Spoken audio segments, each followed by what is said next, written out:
Okay, hey, welcome Ed. Welcome to the Teal Shirt Report podcast, episode show number 24.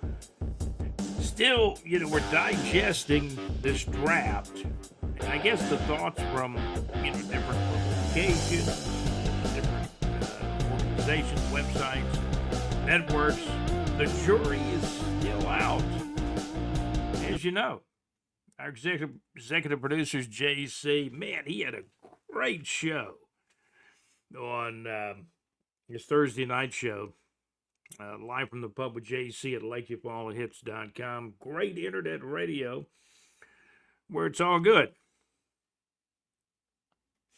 I did not make the Ed White High School class reunion that was held this past Saturday night, back on May the 3rd. Man, it snuck up on me this time. We're going to make the next one, though. But we're going to have some time to get ready. What do we got, about 5 years to get ready for that one? Man, what's going to happen between now and then? We're doing the Teal Shirt Report podcast brought to you by Saucer Realty and Capital. Larry, in all fairness, Larry was not there at the reunion either. And a few other people. Mr. Mike Pate was there, but said it was kind of a small crowd. Colonel Rogers was there. So I hope they had a great time. I did see some of the photos on Facebook, which I thought was pretty cool. We are absolutely live with the Teal Shirt Report podcast. We're brought to you by Saucer Realty and Capital, the MadMaxMix.weebly.com.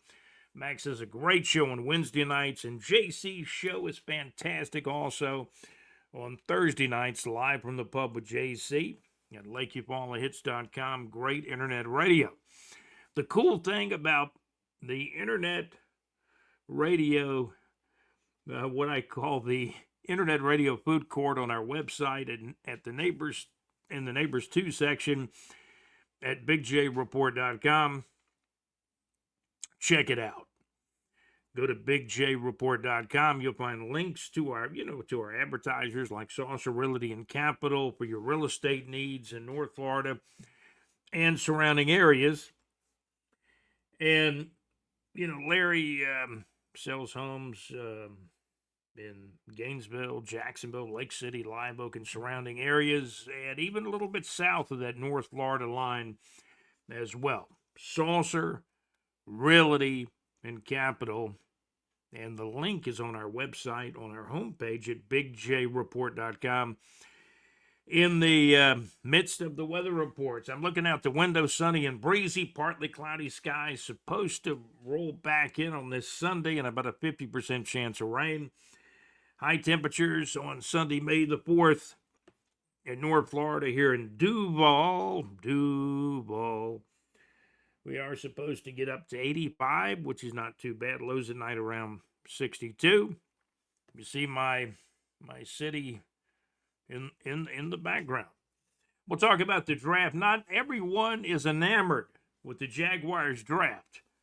But keep in mind, just like BigJReport.com, I really haven't graded the draft. There were aspects of it that I didn't agree with. However, the Jaguars needed a star, getting ready to move into a new stadium, and I think that's one reason why they went after Travis Hunter. A guy that can be a top-flight cornerback, but I think they moved up to pick a wide receiver. Maybe he will play both ways, but I think sparingly on defense.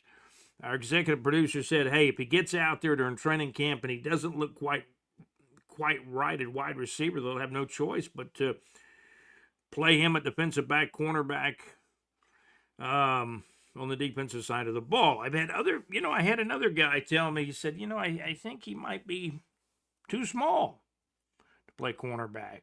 I don't know. He's got a real good vertical jump, long arms. He's long, lean, and he's intercepted a lot of passes in college.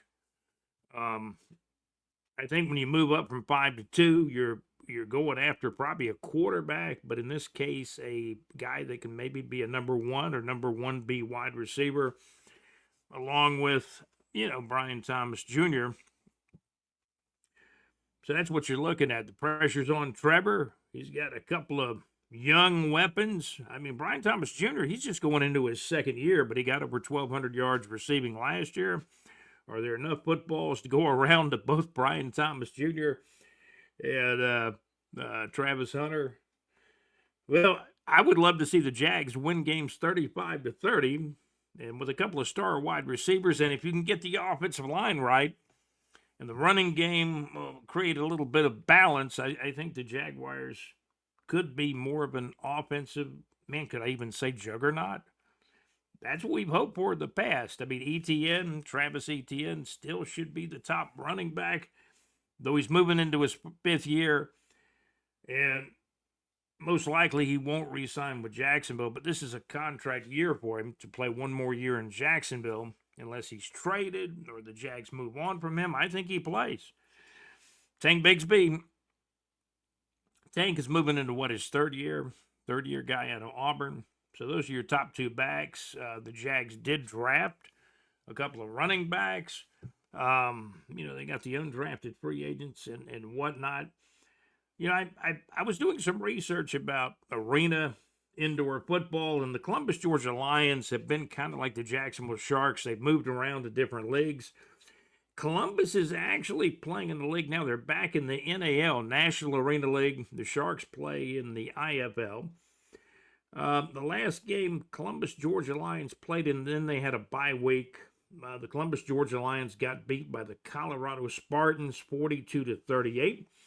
Colorado Spartans 42, the Columbus, Georgia Lions 38. A final score back on Saturday, April the 26th. At the Denver Coliseum, man, they traveled. The Columbus, Georgia Lions, could that have been maybe the farthest trip they've ever gone on? I think they went out to Vegas one time, I believe. Maybe that was a title game in an earlier league they were in. Because the Columbus, Georgia Lions have probably been in about 4 different indoor arena football leagues over the years. They've been around a long time. Jacksonville Sharks have been around a long time. And now the Sharks are starting to get it together in the IFL, having a much better season than last year. The Jacksonville Sharks now 4-2. They just beat the Iowa Barnstormers. I believe it was 53-22, a home game at the VyStar Veterans Memorial Arena right here in Jacksonville, Florida. While we're at it, we'll take a look. We'll absolutely take a look at some semi-pro football stuff. We'll take a look at the Jaguars draft.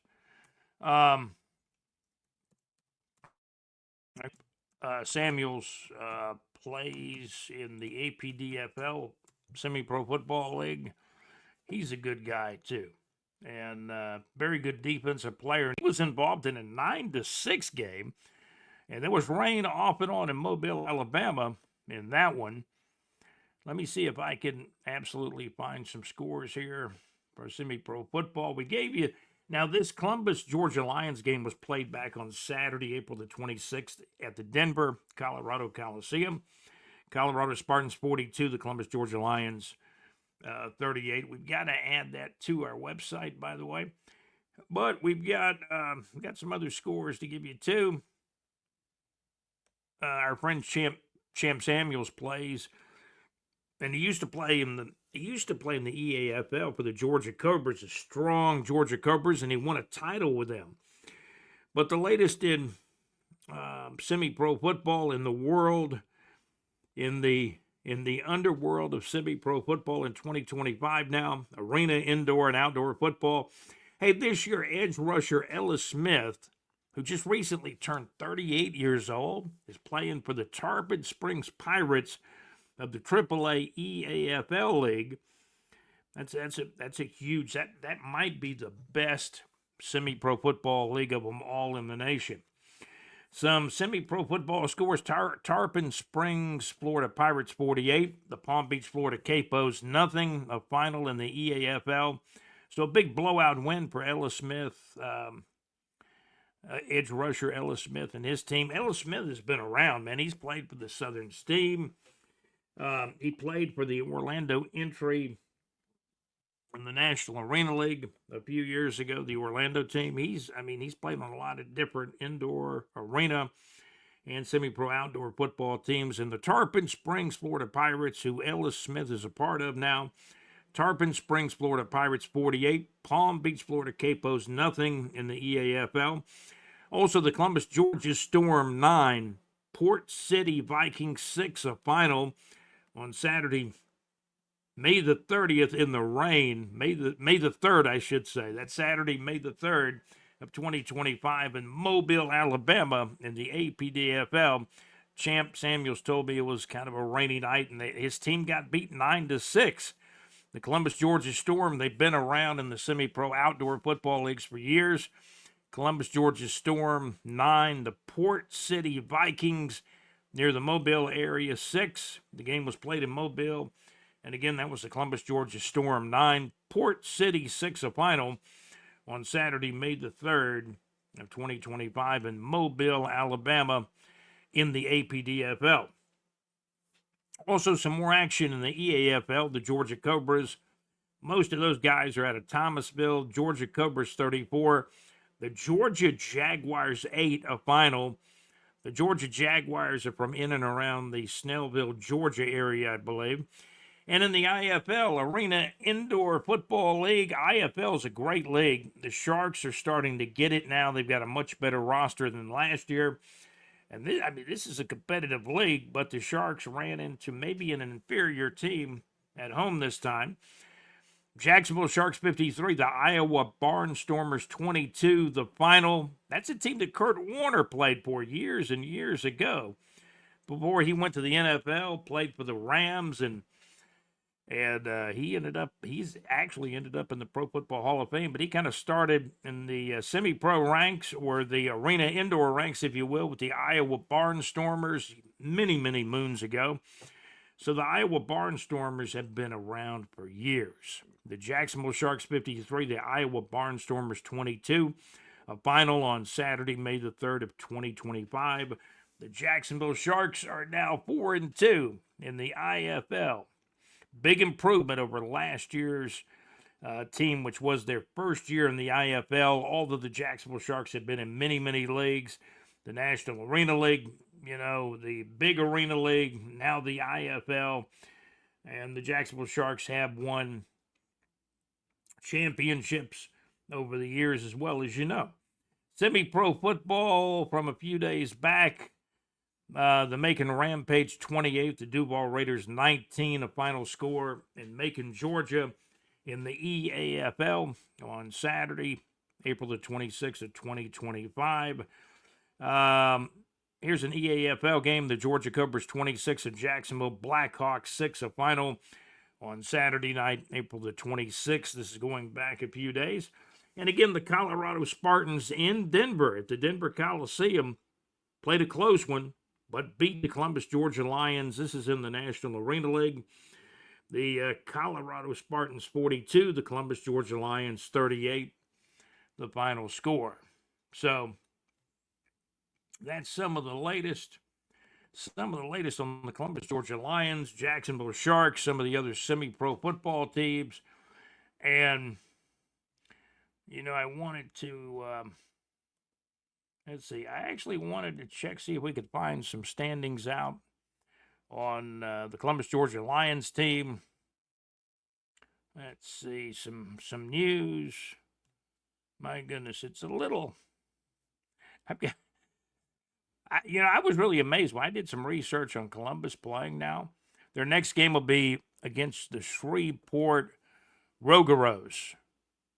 I think that's the name of the team, but they're going to play Shreveport in about 6.5 days. I was going to see if we could find the standings.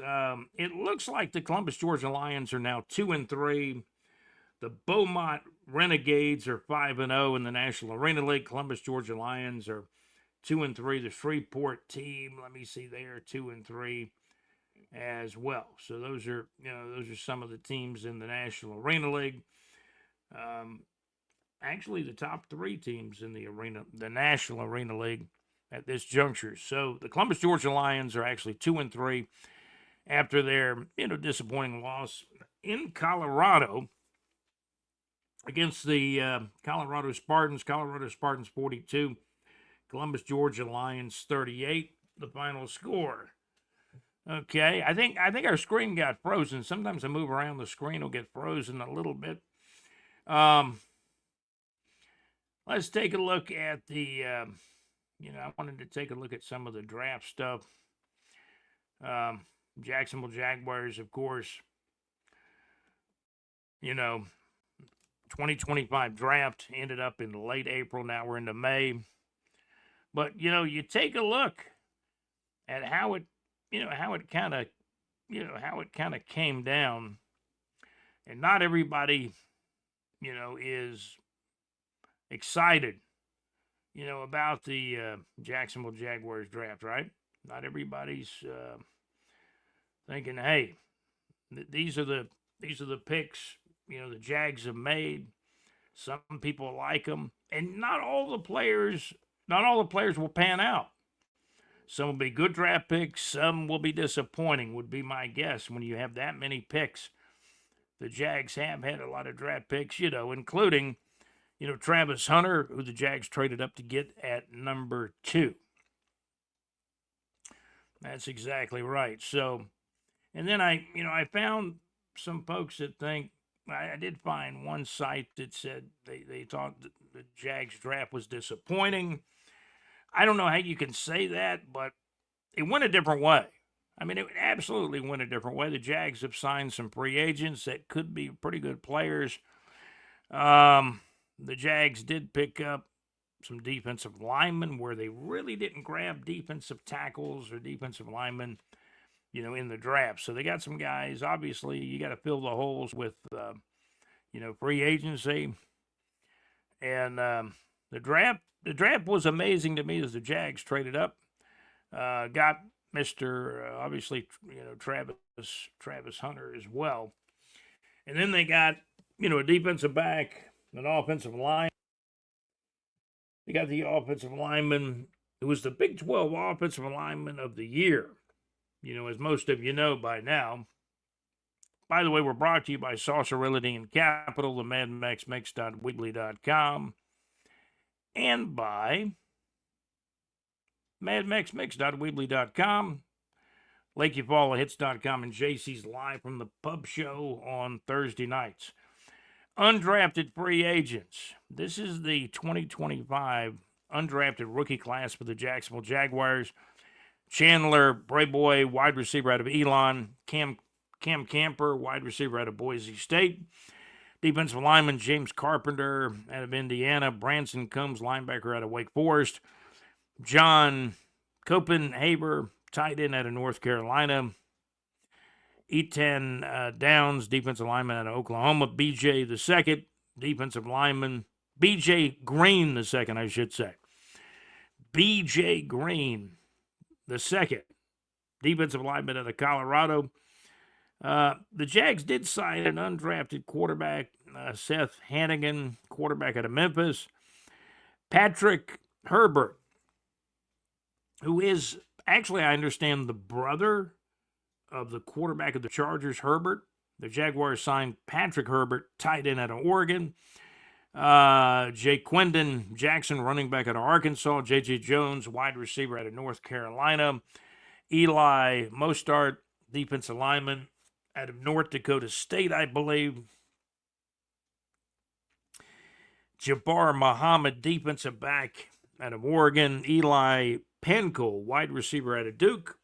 Kebby Rose, defensive lineman out of Arkansas.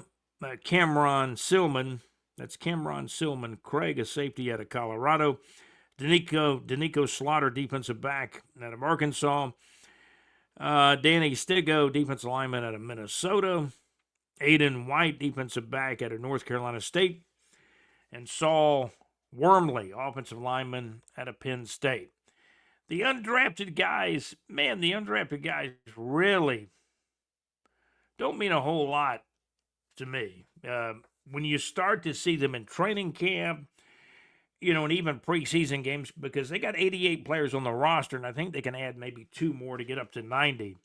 Last I heard, it was at 88. But amazing. The undrafted free agents come obviously right after the draft. And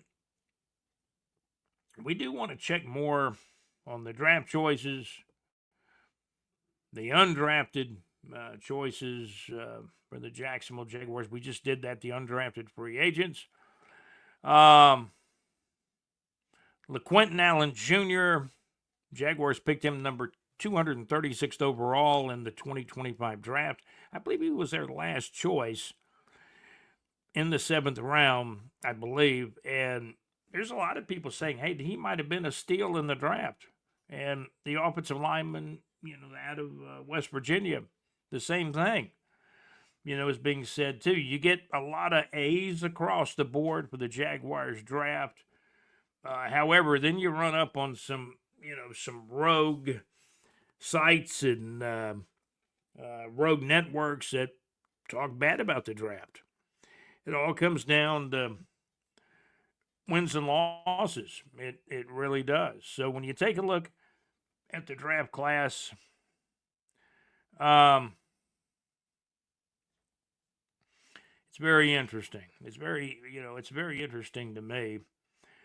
The Travis Hunter draft pick, our executive producer now likes it. And I would say he might have been down on that way for the Jaguars to go. But then you look at what Travis Hunter can do, and you think, well, he's got a chance to be a star. He's got a chance to be, if not the number one wide receiver, the number 1A, 1B, or 2, next to Brian Thomas Jr.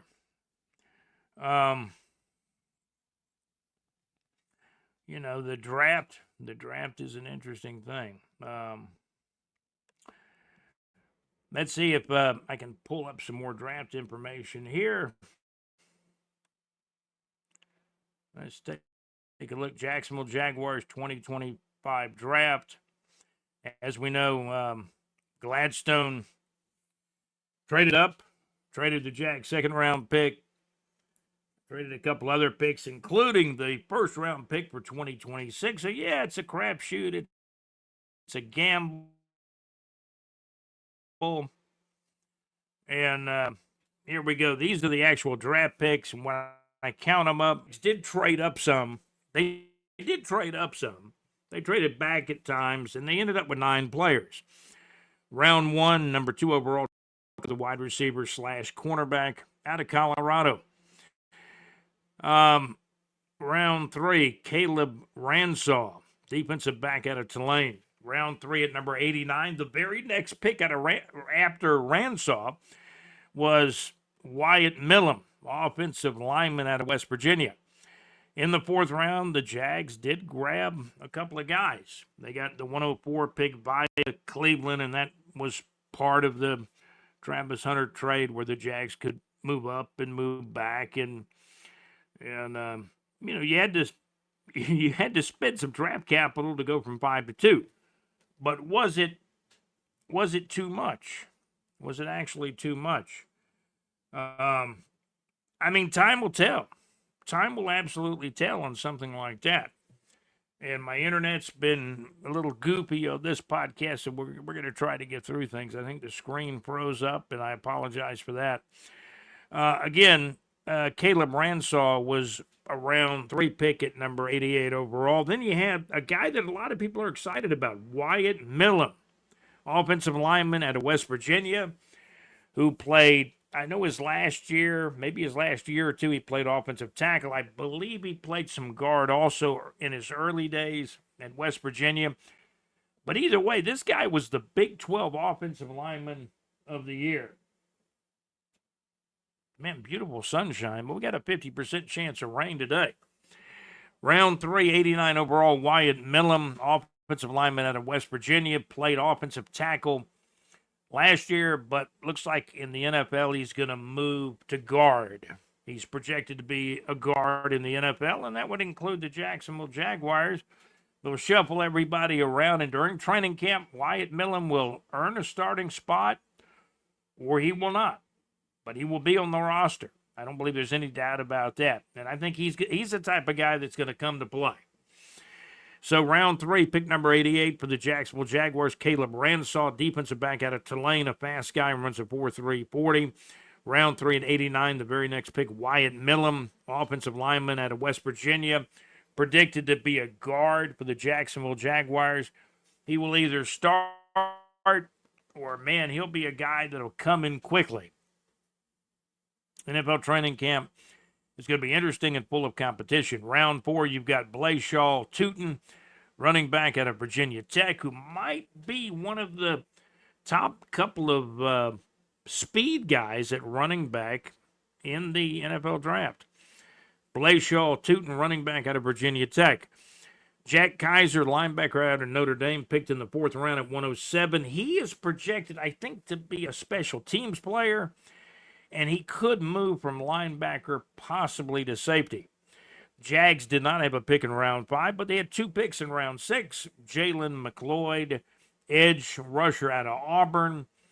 We'll have to ask our executive producer about Jalen McLeod, edge player out of Auburn, but he was a 6th-round pick. Also in the 6th round, at the 200 selection overall via Cleveland, part of the Cleveland trade, the Jags picked in round 6. At number 200 overall in the draft, they selected Rayon Lane III, a safety out of Navy. Round 7, Tony Baselli called this guy because he played at USC as well, of course. But this guy, not as decorated a pick. I mean, Tony Baselli was a 1st-round pick. This guy played center at USC, but I think he can play most all the offensive line positions. But keep in mind, he was a 7th-rounder. Jonah Monheim, officially drafted as a center out of USC. Also in round 7, they say this guy might be a steal. LaQuint Allen, running back out of Syracuse, round 7 at 236 overall. The Jags did not draft a defensive tackle, and that was talked about in social media quite a bit. However, I think a guy like Trayvon Walker moves inside. Eric Armstead, I think, will move from the big end to playing more inside like a defensive tackle. The Jags drafted a defensive tackle last year out of LSU in round 2, and I think that guy's got to step up and play. But now the Jags did draft some defensive tackle, defensive line type guys, or I should say they signed some undrafted free agents after the draft was completed. I want to thank our executive producer, JC, always doing a great job for us as well.